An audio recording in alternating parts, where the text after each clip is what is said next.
Buen día para todos, mi nombre es Andrés Puerto, soy residente de alergología clínica de la Universidad de Antioquia y el día de hoy les vengo a presentar alergia a las harinas. Antes de iniciar la presentación quiero dar gracias a mis asesores, la doctora Ruth Ramírez y el doctor Carlos Chinchilla, pediatras alergólogos, y al coordinador del programa en alergología clínica, el doctor Ricardo Cardona Villa. El derrotero de la presentación, tenemos la definición de harina, las harinas relevantes en alergología, el trigo, la maíz, la cebada, la avena, el centeno. Vamos a hablar de las generalidades, la epidemiología, la fisiopatología, las manifestaciones clínicas, el tratamiento y unas conclusiones finales. Tenemos que la Real Academia de la Lengua Española define las harinas como un polvo que resulta de la molienda del trigo o de otras semillas, como un polvo procedente de algunos tubérculos y legumbres y como un polvo menudo que se reduce en algunas materias sólidas. Dentro de las principales harinas tenemos entonces el trigo, el maíz, la soya, la avena, la cebada y el centeno. Nosotros nos vamos a enfocar básicamente en trigo, maíz, soya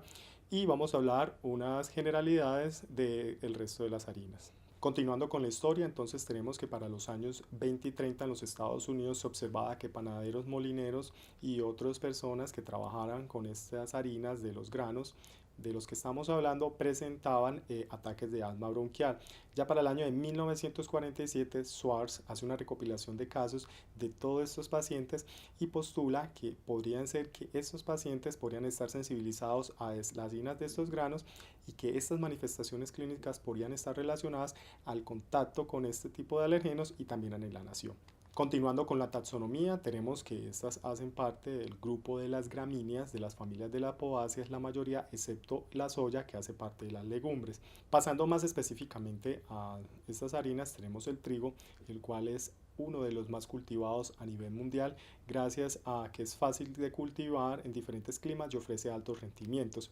Tiene un valor nutricional alto y se puede procesar en muchos alimentos. Tenemos como la pasta, la pizza, el bulgur, el couscous y también como la cerveza.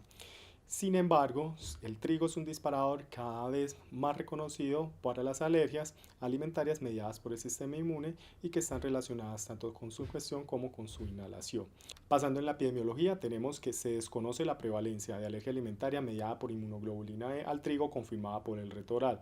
Los datos de las pruebas positivas de punción cutánea indican que el 3% de la población pediátrica en general estadounidense podría estar sensibilizada a este grano. Sin embargo, otros estudios lo que han demostrado es que puede variar entre el 0.5% hasta el 1%.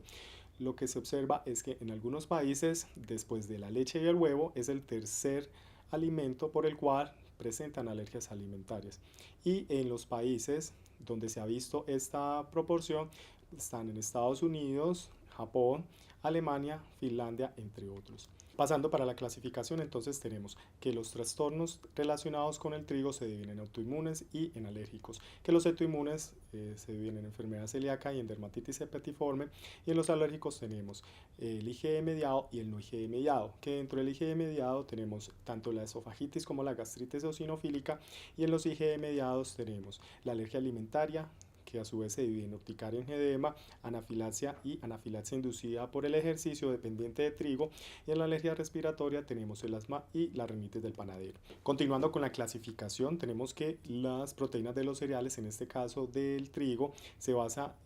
su clasificación en la solubilidad en los medios en los cuales se extraen. Tenemos entonces que las albúminas se disuelven en agua, las globulinas y las prolaminas en solución salina, otros tipos de proteínas en una mezcla de alcohol y agua, y las gluteínas en medio ácido. Teniendo la premisa de la anterior diapositiva, dividimos entonces las fracciones solubles de la proteína del trigo en fracciones solubles y las insolubles. Las solubles tenemos las globulinas y las albúminas, y las insolubles tenemos el gluten. En la albúmina globulina se van a dividir a su vez en los inhibidores de la alfa amilasa, los LTP y las proteínas parecidas a la avenina. En cuanto al gluten, se dividen en gliadinas monoméricas y en gluteínas poliméricas, y a su vez estas gliadinas se van a dividir en alfa beta gliadina, la gamma gliadina y la omega 5 gliadina. En cuanto a las gluteínas, están en gluteínas de alto peso y bajo peso molecular. Hay que hacer una énfasis que la alfa 5 gliadina se ha relacionado con el principal alergeno de la anafilaxia inducida por el ejercicio dependiente de trigo. Dentro de los principales alergenos se encuentran los inhibidores de la alfa-amilasa, los cuales están relacionados con el asma del panadero. Tenemos también las prolaminas, que se encuentran en el segundo lugar y están relacionados en la alergia alimentaria con síntomas que incluyen la dermatitis atópica y también están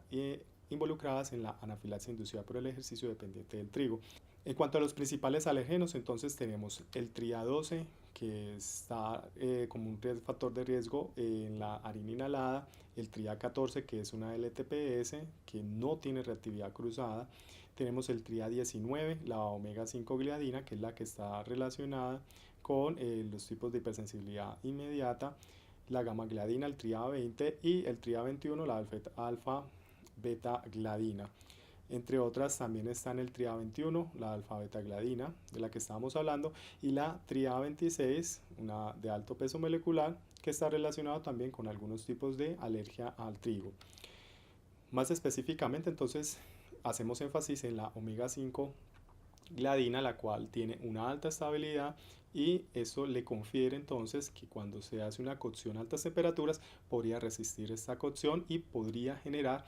las alergias en las personas que consuman que estén previamente sensibilizadas. En cuanto a las manifestaciones clínicas, tenemos el asma del panadero, que es una alergia causada por la inhalación de la harina del cereal, que es una enfermedad común en trabajadores expuestos a esta harina, es decir, es una enfermedad de tipo ocupacional y que las proteínas del gluten junto con otras proteínas del trigo son las responsables de este tipo de patologías. En cuanto a la anafilaxia inducida por el ejercicio dependiente de trigo, tenemos que está inducida por el ejercicio físico después del consumo del trigo, que este tiempo estimado puede ir desde minutos del consumo hasta las 3 horas de haberlo ingerido y que los síntomas típicos pueden ser asma, urticaria, angioedema, disnea, síncope y una anafilaxia. En cuanto a la dermatitis atópica, tienen una mayor prevalencia de alergia a los alimentos estos tipos de pacientes y se ha observado que toleran sustancias hipoalergénicas. En cuanto a la anafilaxia, puede ir de minutos hasta la primera hora, síntomas que comprometan 2 o más órganos. Pasando a los alergenos específicos del trigo, se ha observado que no solamente estos causan las diferentes manifestaciones clínicas, sino también se ha observado que alergenos que tienen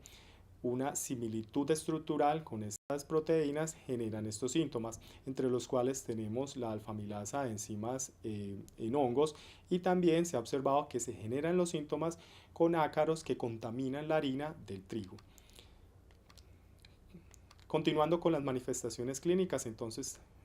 repasando, tenemos que los trastornos relacionados con el trigo pueden producir una enfermedad autoinmune, enfermedad celíaca o una alergia al trigo que es de tipo alérgica, que esta puede ser IgE mediada, no IgE mediada, que esta no IgE mediada puede también dividirse en una sensibilidad al trigo no celíaca, que está mediada por inmunidad innata y adaptativa, y que esta sensibilidad al trigo no celíaca a su vez puede estar basado en gluten o no basado en gluten. Esto porque estas tres patologías pueden solaparse en síntomas, como observamos acá, a nivel gastrointestinal, dermatológico, neurológico y otros, los síntomas pueden ser casi que similares y ya no hasta realizar un diagnóstico basado en histología o en clínica podemos determinar cuál sería la entidad que estaba presentando nuestro paciente. Entonces observamos que la enfermedad celíaca es una enfermedad autoinmune, que la alergia al trigo es de tipo alérgico, que la patogénesis de esta enfermedad celíaca es una fuerte inmunidad adaptativa y que su diagnóstico es de tipo histológico. Ya en cuanto a la alergia al trigo, vemos que la clasificación es de tipo alérgica como lo recordamos, pero la patogénesis puede ser IgE mediada, no IgE mediada y puede ser mixto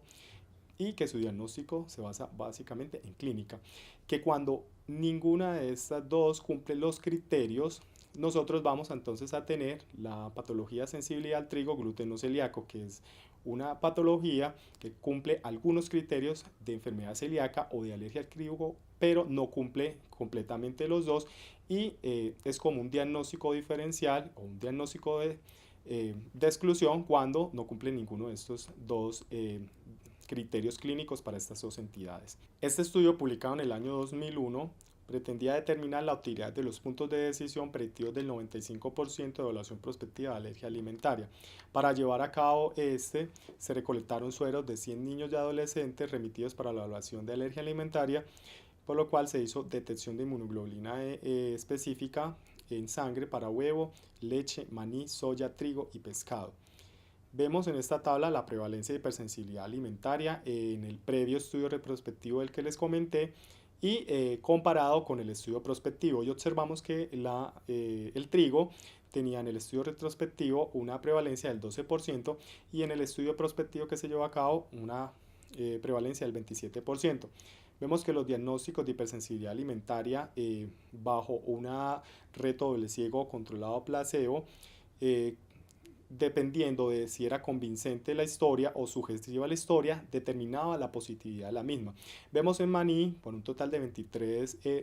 pacientes que se llevó a cabo, observamos que pacientes que se llevaron a reto presentaron un 74% de positividad y que los que tenían una historia convincente un 20% de positividad, y definitivamente los que tenían una historia sugestiva presentaron solo un 10%. Respecto a las características de rendimiento de los puntos de decisión predictivos del 95% establecidos en el estudio retrospectivo, observamos que para trigo el punto de decisión está en 100 kilunidades por litro, con una sensibilidad muy baja, pero con una especificidad y un valor predictivo positivo alto del 100%. En las características del rendimiento de los puntos de decisión del diagnóstico de especificidad del 90% generados en el estudio retrospectivo en el diagnóstico de alergia alimentaria, vemos que el trigo presentaba un punto de decisión de 26 kilunidades por litro con una sensibilidad del 61%, una especificidad del 92% y con un valor predictivo negativo no despreciable del 87%. Y ya como recomendaciones para los pacientes que se tenga la sospecha y realizar un diagnóstico, se tenía como punto de corte en trigo que si era mayor de 80 kilunidades por litro no se recomendaba retar a este paciente, y que si tenía un valor menor de 0.35 kilunidades por litro se podía hacer un reto en casa porque la probabilidad de presentar una reacción con el alimento era muy baja. Y continuando con este diagnóstico, el valor del prick test mayor de 3 milímetros se observó en este estudio que la sensibilidad era del 89%, una especificidad del 71% y un valor predictivo negativo del 84%. Continuando con la anafilaxia inducida por el ejercicio dependiente de trigo, tenemos que en pacientes con sospecha de esta patología, el prick test y la inmunoglobulina específica para el trigo, así como la realización del gluten y la omega 5 gliadina, está indicado para estos pacientes. Que una reto oral seguido un ejercicio máximo en una caminadora puede ser necesario para confirmar el diagnóstico en esta patología. Sin embargo, el desafío en este tipo de pacientes es que si sale negativo, no la descarta porque se pueden pasar por alto varios cofactores en el entorno del desafío controlado, tales como los AINES, como el alcohol, mujeres con el periodo menstrual y también la intensidad del ejercicio, para la cual se hizo el reto luego del consumo del alimento. Este estudio, publicado en el año 2001 en la revista de Alergia e Inmunología Clínica, pretendía evaluar si la omega 5 gliadina es un alergeno clínicamente relevante en los niños con reacciones de hipersensibilidad a la ingestión del trigo, para lo cual se llevó a cabo el estudio en 40 niños finlandeses entre los 7 meses y los 3 años que tenían síntomas sugestivos de alergia al trigo, y se les hizo un reto oral controlado. 19 presentaron reacciones inmediatas, 8 reacciones tardías y 13 fueron negativos para la prueba. En esta diapositiva observamos que 16 niños, es decir, el 84%, presentaron inmunoglobulina específica para la omega 5 gliadina. Con esto, concluyendo que la omega 5 gliadina es un alergeno clínicamente relevante en niños con reacción de hipersensibilidad inmediata al trigo. También se ha observado el síndrome del Pancake, que es la anafilaxia por ácaros que contaminan las harinas, ya sean ácaros de polvo doméstico o ácaros de almacenamiento, que se ha observado que pueden estar hasta en un 53% en pancakes, bizcochos, pizzas y pasta. Continuando con la historia natural de la alergia al trigo, se llevó a cabo un estudio de tipo prospectivo en una cohorte de 103 niños donde se evaluó la tasa de resolución por medio de la medición de la inmunoglobulina específica en sangre, y se observó que la tasa de resolución a los 4 años está alrededor del 29%, a los 8 años alrededor del 56% y a los 12 años alrededor del 65%, con una media resolución de 6 años y medio. y se observó que los niveles de inmunoglobulina E específica eran un factor pronóstico de resolución de la alergia. En cuanto a la reactividad cruzada, se ha observado que en el asma del panadero se ha encontrado reactividad entre las proteínas solubles del trigo, la cebada y el centeno, y también en algunas inhibidores de la alfa amilasa con otros tipos de cereales. Y en la anafilaxia inducida por el ejercicio dependiente del trigo, se ha observado que reactividad cruzada de la omega 5 gliadina del trigo con alergenos también del centeno y de la cebada. Pasando ya a otro tipo de harina, tenemos la soya, que es una especie de leguminosa nativa de Asia, representante de una fuente rica y barata de proteínas para alimentos y también alimentos para animales. Se agrupa entre los 8 grandes alimentos que conforman el 90% de los alimentos que producen la alergia alimentaria a nivel mundial,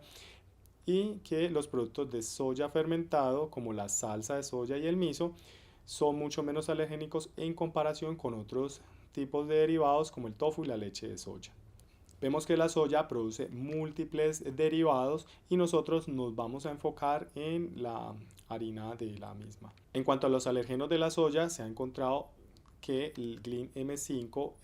4 y 6 son los que están más estudiados y más relacionados con las diferentes alergias que se presentan con este alimento. Vemos que el GLIN M4 hace parte de la gran familia de las PR10 y tienen una reactividad cruzada con las betula verrucosa tipo 1. En cuanto a la epidemiología, tenemos que la población general puede variar desde la prevalencia desde el 0 al 0.5%, el autorreporte puede ir desde el 0.4 hasta el 3.1, y en niños sensibilizados con inmunoglobulina E en estudios llevados a cabo en población europea puede ir desde el 0 hasta el 12.9%. Este estudio, llevado a cabo en una gran cohorte de 13.000 jóvenes alemanes entre los 3 y los 17 años, encontró que la inmunoglobulina E al extracto de soya era aproximadamente del 6.3%. Y este estudio también llevado a cabo, pero ya en adultos, aproximadamente 7.000 adultos alemanes revelaron tasas de sensibilización del 3.7% al extracto de soya y específicamente al GLIN M4 del 10.3%. Los síntomas clínicos que se pueden presentar en pacientes con una sospecha de alergia a la soya los agrupamos en 3 grandes grupos. Tenemos el grupo A, el cual puede presentar una sensibilización a nivel de la absorción gastrointestinal o cutánea de las proteínas de la soya con una posterior sensibilización de inmunoglobulina E a proteínas de la soya estable. O puede ser también una sensibilización gastrointestinal o cutánea de otras proteínas de leguminosas, es decir, el maní, con una posterior reactividad cruzada, por ejemplo, a proteínas estables de la soya. Que el grupo afectado va a ser mayoritariamente lactantes y niños más que los adultos, y que los alérgenos involucrados están el GLIN M5 y el 6. Y la estabilidad térmica y digestiva de estas proteínas es alta, y que los inductores podrían ser productos de soya, que incluyen los productos altamente procesados o refinados. Tenemos el grupo B, que sus vías de sensibilización va a ser por inhalación de alergenos del polen de abedul y posterior sensibilización de inmunoglobulina E al alergeno principal del PETB1, o también puede ser presumiblemente por la inhalación de los alergenos del polen de las gramíneas y posterior sensibilización a profilinas del polen, es decir, por lo menos gravina con PETB1 de Timothy. Que el grupo afectado va a ser mayoritariamente a adultos y adolescentes más que los niños cuando se presenta que es ocasional, que los alergenos involucrados que se presumen podrían estar serían GLIN M4 y GLIN M3, y la estabilidad térmica y digestiva de estas proteínas es muy baja, y que los inductores en este tipo de grupos pueden ser productos de soya poco procesados, pueden ser las bebidas, el polvo de la proteína de la soya, incluso desde el primer consumo. El tercer grupo tenemos que puede ser sensibilizado por inhalación de la soya sin procesar y posterior sensibilización a alergenos de la cáscara de este grano. O también puede ser una sensibilización previa a alimentos vegetales que contienen las LTP, es decir, por lo menos el melocotón o el polen que contiene el LTP, la artemisa, la parietaria, entre otros, con una reactividad cruzada con el LTP de la soya. Que el grupo afectado van a ser trabajadores expuestos y ciudadanos a las cercanías donde se cultivan este tipo de granos, es decir, puede ser una enfermedad ocupacional o las personas que colindan con estos cultivos. Y los alérgenos de soya involucrados están GLIN M1, que es el LTP, y otros que están pues por comprobar que la estabilidad térmica y digestiva de estas proteínas es moderada y que los inductores podrían ser la soya sin procesar. En cuanto a los síntomas del grupo A, tenemos que es un inicio rápido, pues de minutos hasta las 2 horas, presentando reacciones sistémicas de uno o varios órganos y que manejo de estos pacientes del grupo A puede ser evitar los productos de soyas alergénicos y la mayoría de los casos se puede consumir salsa de soya y miso. En el grupo B es un inicio rápido, ya va de 2 hasta los 30 minutos, pero ya son síntomas en la mucosidad del tracto digestivo, en su mayoría son leves, ocasionalmente pueden llevar a ser graves y producirse en otros tipos de órganos, produciendo síntomas como angioedema, también pues en párpados, en labios o en otras partes del cuerpo, o también síntomas sistémicos raros, en algunos casos de anafilaxia. El manejo de este tipo de grupos de presentación clínica puede ser no consumir grandes cantidades de este tipo de alergeno. Y continuando con el grupo C, tenemos que son síntomas de las vías respiratorias, pueden ir desde la rinoconjuntivitis alérgica, síntomas de asma, y se presentan a las pocas horas de la exposición. Y el manejo de este tipo de grupos está en estrategias de evitación ocupacional en situaciones de gran exposición a la proteína de soya. Este estudio tenía como propósito evaluar la utilidad de los puntos de decisión predictivos del 95% en la evaluación prospectiva de la alergia alimentaria, que fue el que les hablé en las anteriores diapositivas del trigo. Entonces se hizo la recolección que ya les había comentado, pero importante acá, respecto a soya, se tiene que la prevalencia de hipersensibilidad a los alimentos en la estudio retrospectivo previo y comparándolo con el prospectivo se encontró que la soya en el retrospectivo había sido el 17% y en el prospectivo del 27%, que el diagnóstico de hipersensibilidad básica al doble ciego placebo, al reto oral, convincente con historia o sugestión en la historia de alergia, en cuanto a soya, en el reto fue del 84%, una historia convincente de positividad del 16% y una historia subjetiva del 0%. Respecto a las características del rendimiento de los puntos de decisión predictivos del 95% establecidos en el estudio retrospectivo, en cuanto a la soya, el punto decisivo fue de 65 kilunidades por litro, con una sensibilidad baja del 24%, pero una especificidad muy alta del 99% y un valor predictivo positivo del 86% y uno negativo del 78%. En cuanto a las características del rendimiento de los puntos de decisión de diagnóstico de especificidad del 90% generados en el estudio retrospectivo en el diagnóstico de esta alergia alimentaria, se encontró que la soya tenía un punto de decisión de 30 kilunidades por litro con una sensibilidad del 44%, pero una especificidad muy alta del 94% y un valor predictivo negativo del 82% y uno positivo no despreciable del 73%. En cuanto a las recomendaciones y la probabilidad de reacción, los puntos que se establecen para la soya entonces es de 65 kilunidades. En el caso que el paciente presente un mayor valor, no se recomienda realizar el reto, y si tiene un valor menor de 0.35, se recomienda que puede hacerse un reto oral en casa. Pasando con el maíz, tenemos que el maíz es cultivado en todo el mundo, siendo uno de los cultivos de cereales más importantes que no solo es un nutriente de consumo humano, sino también un elemento básico en la alimentación animal y también un ingrediente común para los productos a nivel industrial, que el maíz se encuentra en todo el mundo, principalmente a su fácil procesamiento, a digestión fácil y un costo más bajo que otros tipos de cereales. Vemos en esta diapositiva el mapa donde se producen este tipo de alimentos, que mayoritariamente se cultiva en Estados Unidos, la China, Brasil y México. Otros países también europeos como Italia, Francia y Alemania lo producen, al igual que España. En cuanto a los alergenos del maíz, tenemos en primer lugar el NLTP, el CAM14, que se ha visto como el alergeno mayor de este alimento, y también es un alergeno importante en frutas, en nueces y en diversas verduras y otros cereales. Tenemos también la tideoxina, el CAM25, y también la betaespancina, que es CAM1, al igual que las profilinas, que es CAM2. Lo que se observa al estudiar el CAM14, que es el alergeno mayor, que es una LTP, que se ha visto que tiene una reacción cruzada con la familia de las rosáceas, específicamente con PRUP3, que es el melocotón, y una fuerte reacción cruzada por su homología estructural. En cuanto a las manifestaciones clínicas, las reacciones inducidas por el maíz pueden deberse a la ingestión de este, a una alergia respiratoria inducida por el polen y también a una asma ocupacional o una dermatitis por inhalación o manejo de la harina del maíz. Este estudio, publicado en el año 2008, pretendía evaluar los sujetos con antecedentes de alergia al maíz mediante un desafío alimentario doble ciego, controlado placebo, identificando el espectro de los síntomas manifestados durante la prueba, determinar la menor dosis de la provocación durante la misma y también determinar las características del rendimiento de las pruebas cutáneas del maíz y de la inmunoglobulina específica.